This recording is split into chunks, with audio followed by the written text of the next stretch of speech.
Baby boy.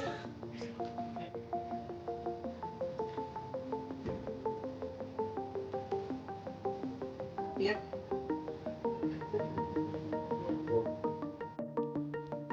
New fertility centre అంటే ప్రతి ఒక్క కపుల్‌కి ఐవీఎఫ్ఏ చేస్తాము అనేసేసి ఏం లేదు. మేము ప్రతి ఒక్క కపుల్‌ని ఫస్ట్ న్యాచురల్‌గానే ట్రై చేయమనేసేసి అడ్వైస్ ఇస్తాము. సపోజ్ ఒకవేళ వాళ్ళు న్యాచురల్‌గా కుదరకపోతేనే వాళ్ళకి ఆ మెథడ్స్ ఆఫ్ ఐవీఎఫ్ కౌన్సిల్ చేస్తాం. దానికి లైవ్ ఎగ్జాంపుల్ ఈ కపుల్. వీళ్ళకి మ్యారేజ్ అయ్యి 6 ఇయర్స్ అవుతుంది. అంతకంటే ముందు 2 అబార్షన్స్ అయ్యాయి. లాస్ట్ అబార్షన్ బేబీ కొద్దిగా ఎనామస్ ఉంది కాబట్టి అబార్ట్ చేయాల్సి వచ్చింది.